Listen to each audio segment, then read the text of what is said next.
Boa noite, querido, boa noite, querida, paz do Senhor Jesus, glória a Deus. Estamos aí começando mais um culto online, hoje quarta-feira, né? Primeiro dia do mês de julho, né? Começou, mas já passou a metade do ano e a metade desse ano foi tensa, né? Passamos aí, já estamos 4 meses praticamente aí em quarentena. E temos no nosso coração o desejo, né, de estar retornando em breve os cultos presenciais. Não que os cultos online não tenham sido bênção na vida, na minha vida e na sua vida, mas nada como a comunhão. Ah, pastor, quando voltar nós vamos poder nos juntar? Vamos, você lá, eu aqui, o outro lá, tudo espalhado dentro da igreja. É um ajuntamento separado, né? Se é que pode dizer. Mas vai ser bênção porque tem que retornar, né? A igreja ela tem que voltar a ter, né, de uma forma bem fracionada, bem cuidadosa, né, a retomada dos cultos presenciais. Vamos ver como que será isso aí, né? Tenho conversado com alguns pastores e eu tenho observado, né? Eles já estão começando alguns trabalhos dessa natureza, né? E nós também estamos prestes aí também a começar. Amém, amados? Peço para que estejam orando pelo nosso ministério, pela nossa igreja, né? Por tudo o que vem pela frente. Temos decisões importantíssimas a serem tomadas agora no mês de julho, né?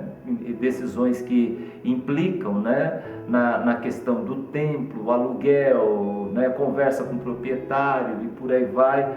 E nós temos também, porque a gente tem que ver os dois lados, né? A gente tem que ver os dois lados. Temos sido abençoados, né, por toda essa estrutura cedida, né, nesse tempo todo, pelo locador, tá certo? E nós temos que orar por eles, porque eles também é o ganha-pão deles, né? Então nós temos que também fazer a nossa parte. Amém, amados? Mas vamos lá, quarta-feira eu louvo a Deus pela tua vida que tem participado dos cultos às quartas, aos domingos. Tivemos domingo passado agora uma palavra maravilhosa e abençoada, falamos sobre Pedro. No outro domingo falamos sobre Elias, né? Nós temos um pouquinho de cada um, como eu disse na mensagem, parece que nós carregamos um pouquinho do DNA espiritual desses camaradas, desses personagens tão importantes das Sagradas Escrituras. Amém, querido? E eu louvo a Deus, né, pela tua vida que tem participado, tem mandado ali, né, o seu like, tem o seu comentário, né? Isso faz com que a gente perceba que existe uma comunhão, mesmo que virtual, existe uma comunhão. Isso faz a gente seguir adiante. Amém? Pastora, ela montou um grupo, né? Um círculo de oração das irmãs aí, um relógio de oração. E eu sei que essas irmãs estão orando, os irmãos também estão orando, porque esse ano, meu irmão, né, já virou a chave. Já a metade do ano já foi, estamos começando aí a segunda metade do ano e só Deus sabe o que virá pela frente. Mas temos que ter consciência, tranquilidade, pé no chão, sobriedade, responsabilidade e fé. Amém? Tendo tudo isso, a gente crê que Deus proverá na nossa vida. Amém, queridos? Você que é dizimista, você que é ofertante, você que tem contribuído com a obra do Senhor, Deus abençoe muito a sua vida, né? Lembrando que nós estamos, né, esse período, esses primeiros 6 meses, né, foi para honrar compromissos, né, adquiridos e assumidos do ano passado. Né, do ano passado, a implementação do Espaço Kids, né, a reformulação de todo o equipamento da nossa igreja, reestruturação ali do ambiente, equipamento de som, instrumentos e por aí vai. Amém, amado? Você que tem sido um abençoador da obra do Senhor, né, é importante, né, a gente também aqui falar um pouquinho sobre isso e agradecer pela sua fidelidade. Amém? Que Deus abençoe você e continue nos ajudando, continue ajudando a obra do Senhor, abençoando a obra do Senhor. Glória a Deus!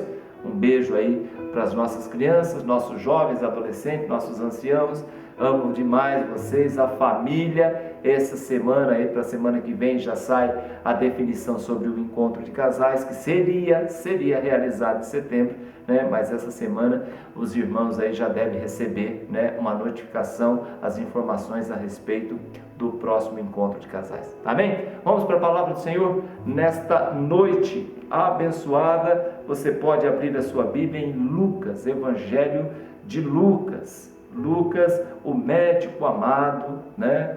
Ele não foi um discípulo de Jesus, ele não andou com Jesus, mas ele andou com Paulo, praticamente suas 3 viagens missionárias, Lucas estava junto.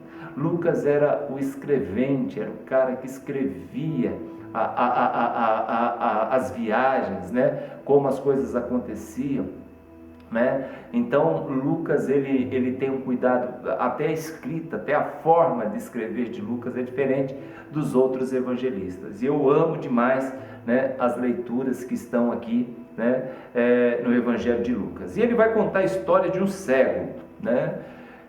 Quando Jesus ele está em Jericó.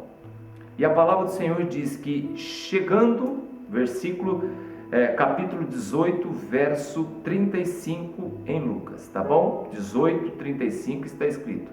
E aconteceu que chegando ele perto de Jericó, estava ali um cego, assentado junto ao caminho, fazendo o quê? Mendigando, amém? Pedindo esmolas. E ouvindo passar a multidão, perguntou: o que é isto? E disseram-lhe: é Jesus o Nazareno que está passando. Então clamou dizendo: Jesus, filho de Davi, tem misericórdia de mim.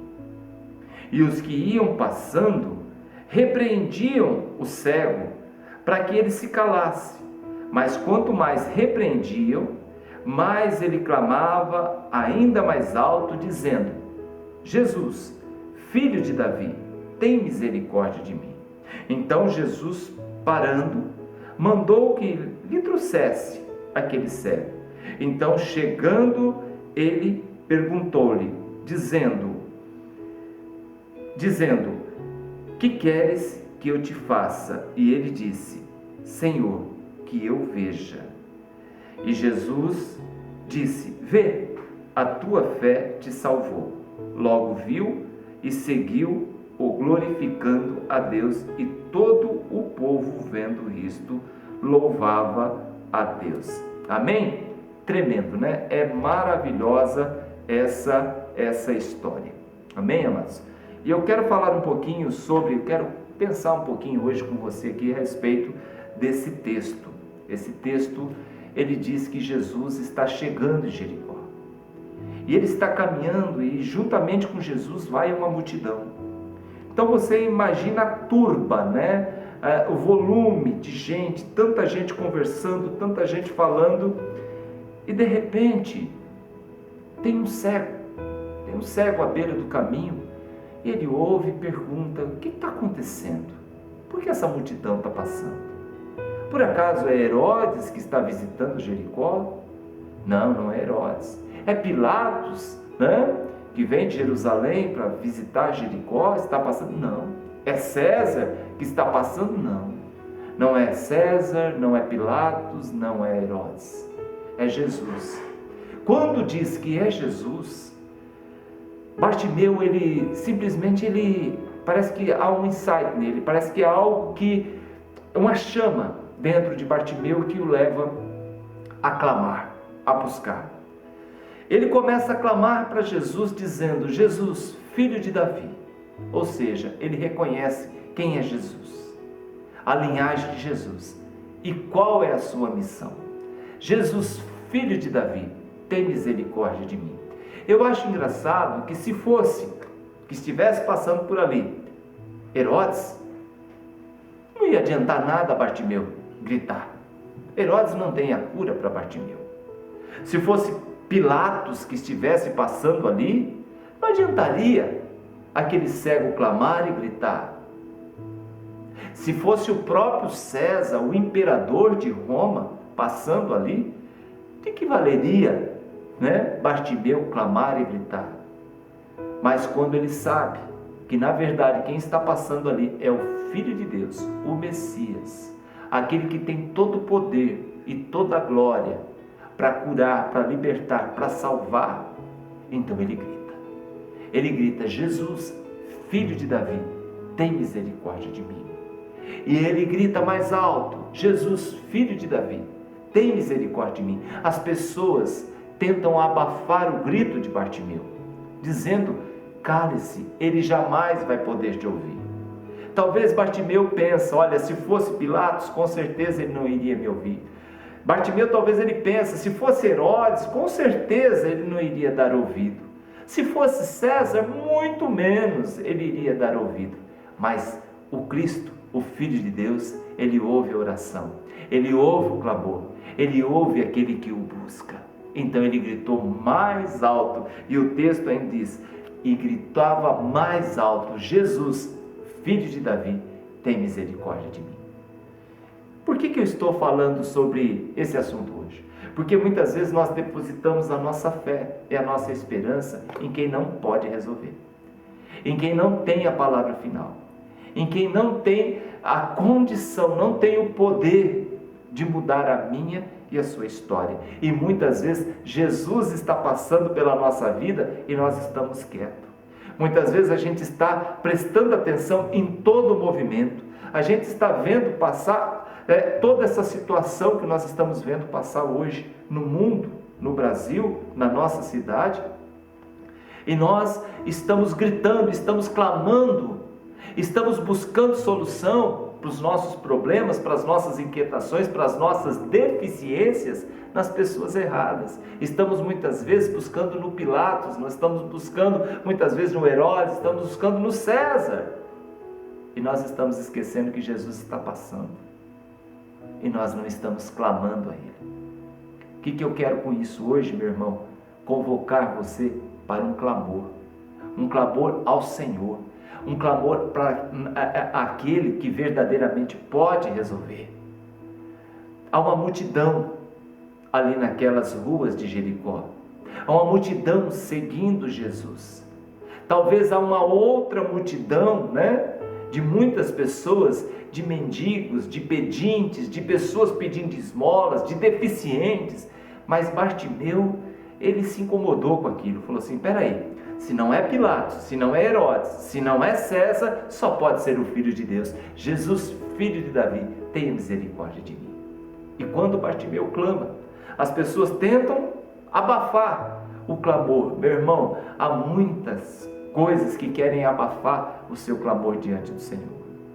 Há muitas situações, preocupações que querem fazer você se calar diante da dor, diante da situação que você está passando. Mas não cale, grite mais alto, grite mais alto. Não que Deus não ouça, meu irmão, mas a sua persistência, a sua insistência move o coração do Senhor.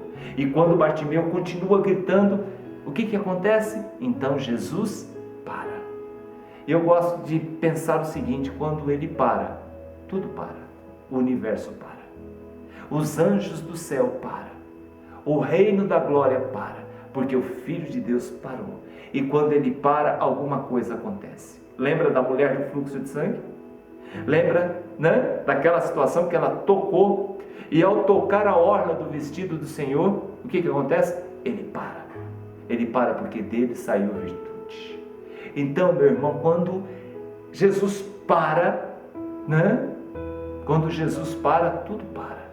E muitas vezes, meu irmão, Ele está passando pela minha e pela sua vida.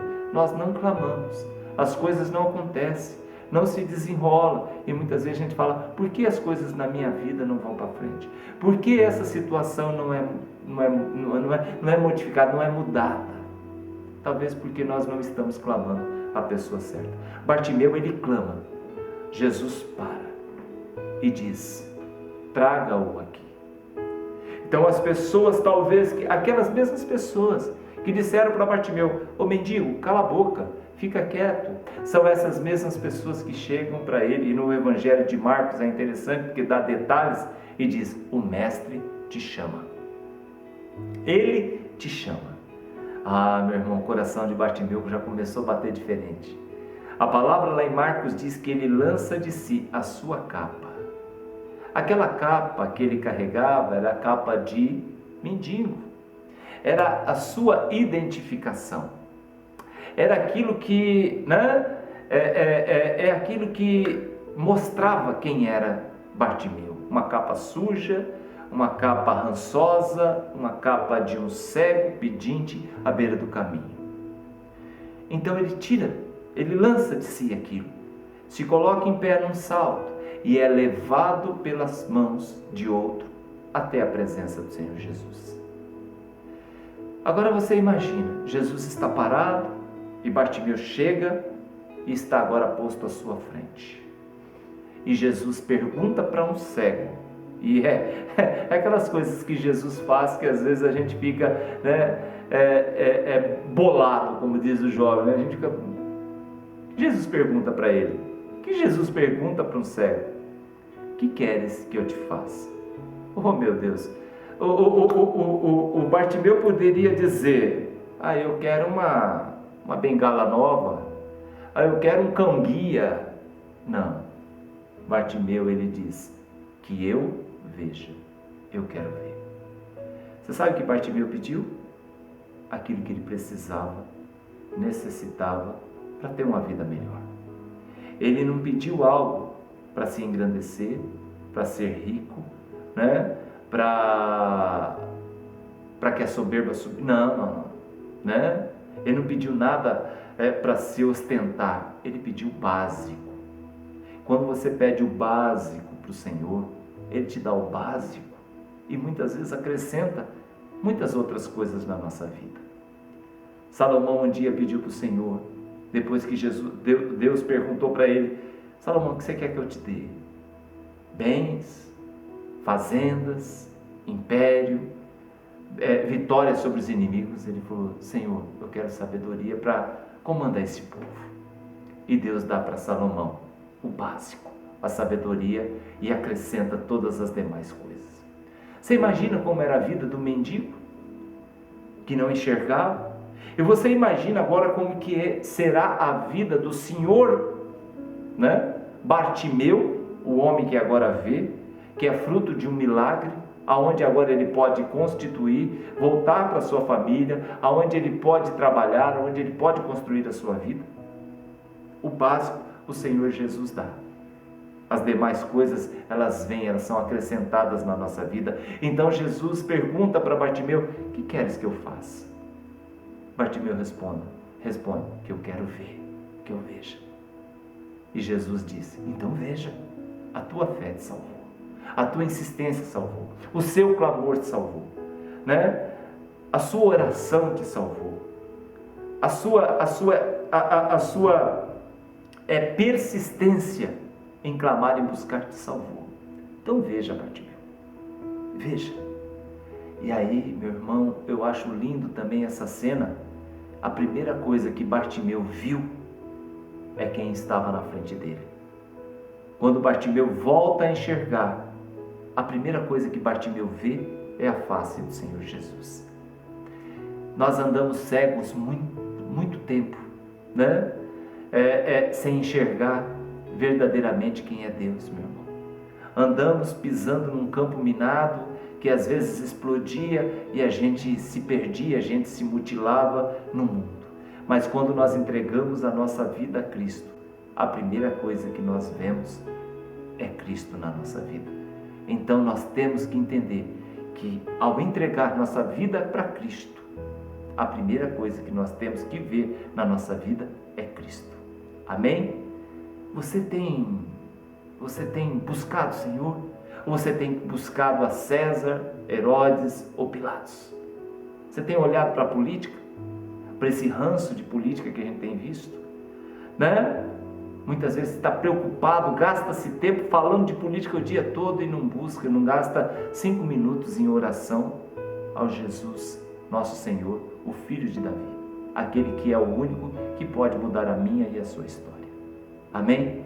Mude o foco, meu irmão. De repente você está olhando para a pessoa errada e Jesus Cristo está passando pela nossa vida e nós não estamos percebendo. Amém? Coloca a mão no seu coração, quero orar por você, crendo que Deus falou nessa noite com você. E eu creio, amados, que Deus vai estar transformando, né? Tudo aquilo que até então não tinha muito sentido na sua vida, em algo valioso, em nome do Senhor Jesus. Senhor Deus e Pai, Tua palavra foi pregada, Teu nome glorificado nesse momento.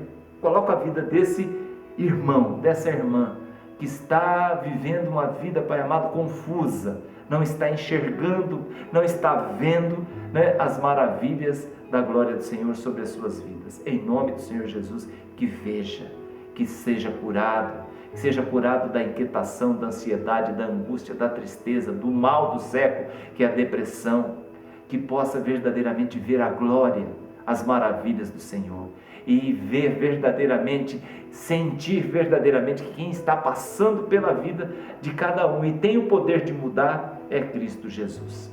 Amém. No nome do Senhor Jesus nós oramos e te agradecemos. Glória a Deus. Amém, meus amados. Queridos, fique com Deus, tenha aí, né, uma quarta-feira, um resto de quarta-feira abençoado, um mês de julho maravilhoso. Preste atenção quem está passando pela sua vida e quem verdadeiramente, né, faz parte, quem verdadeiramente é importante na sua vida. Amém, amados? Que Deus te abençoe, fique com Deus e até domingo, às 10 horas da manhã, no culto matinal. Um abraço e até lá. Tchau.